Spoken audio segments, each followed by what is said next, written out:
ನಿಮ್ಮ ಬೇಡಿಕೆ ಈಡೇರಬಹುದಾ ಸರ್? ನಿಮ್ಮ ಬೇಡಿಕೆ ಈಡೇರಬಹುದಾ? ನಿಮ್ಮ ಕೂಗು ಇದು ಈಗಿಂದಲ್ಲ, ಕಳೆದ 2-3 ವರ್ಷಗಳಿಂದನೂ ನಿಮ್ಮ ಕೂಗು ಐತಿ.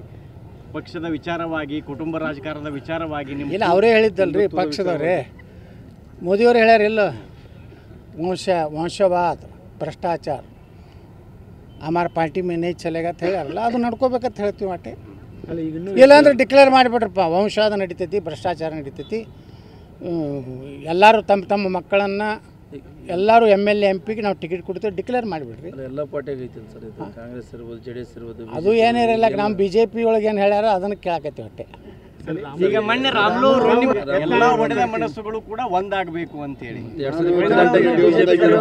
ಒಡೆದ ಮನಸ್ಸುಗಳು ಒಂದಾಗಬೇಕಾದ್ರೆ ಅಂಥ ಒಬ್ಬ ಒಳ್ಳೆಯ ನಾಯಕತ್ವ ಬಂದರೆ ಒಡೆದ ಮನಸ್ಸುಗಳು ಒಂದಾಗ್ತಾವೆ. ಯಾರು ಅವನು ಬಿಟ್ಟು ಯಾರು ಬೇಕಾದವ್ರು ಆಗಲ್ಲ ಅನ್ನೋ ನಿರ್ಣಯಕ್ಕೆ ಬಂದೀವಿ ನಾವು ಎಲ್ಲರೂ. ಯಾರು ಬೇಕಾದವ್ರು ನೀವು ಆಗ್ತಿದ್ರು ಎಸ್. ನಾವೆಲ್ಲ ಮಾತಾಡ್ಕೋತಿದ್ದೀವಿ, ನಾವೆಲ್ಲ ಒಂದೇ ಇದ್ದೀವಿ.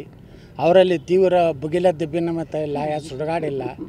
ನಾವೆಲ್ಲ ಮಾನ್ಯನೇ ಗೋಕಾಕ್ ಹೋಗಿದ್ದೆ ಲಕ್ಷ್ಮೀ ಜಾತ್ರೆಗೆ, ರಮೇಶ್ ಜಾರಕಿಹೊಳರ ಅಲ್ಲಿಬ್ಬರು ಕೂಡ ಇದ್ದೀವಿ. ಮರುದಿವಸ ಅವರೆಲ್ಲ ಕುಮಾರ್ ಬಂಗಾರಪ್ಪ, ಲಿಂಬಾಳವರು, ಸಿದ್ದೇಶ್ವರ ಅವರು ಎಲ್ಲ ಬಂದಿದ್ದರು. ನಾವೆಲ್ಲ ಕೂಡಿದ್ದೀವಿ. ನಾವೆಲ್ಲ ಪಕ್ಷದ ಹಿತದೃಷ್ಟಿಯಿಂದ ವಿಚಾರ ಮಾಡಕತ್ತೀವಿ. ನಮ್ಗೆ ರಾಜ್ಯದಲ್ಲಿ ಒಬ್ಬ ಪ್ರಾಮಾಣಿಕ ನಾಯಕತ್ವ ಬೇಕಾಗಿದೆ, ಈ ಡಂಬಾಚಾರ ನಾಯಕತ್ವ ಬೇಕಾಗಿಲ್ಲ.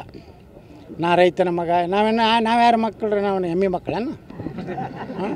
ನಾವು ರೈತನ ಮಕ್ಕಳೇ, ನಾವು ಹಳ್ಳ್ಯಾನವರು, ಯತ್ನಾಳ ಅನ್ನೋತ ಹಳ್ಳಿಯವರು. ನಮ್ಮ ಮನೆಗೂ ಒಕ್ಕಲ್ತನ ಐತಿ, ನಾವು ಗಳೆ ಪಳೆ ಹೊಡೆದೀವಿ. ಇವ್ರು ಗಳೆ ಹೊಡಿಲಾರ್ದವರೆಲ್ಲ ನಾವು ರೈತನ ಮಕ್ಕಳು, ನಾವು ರೈತನ ಮಕ್ಕಳು.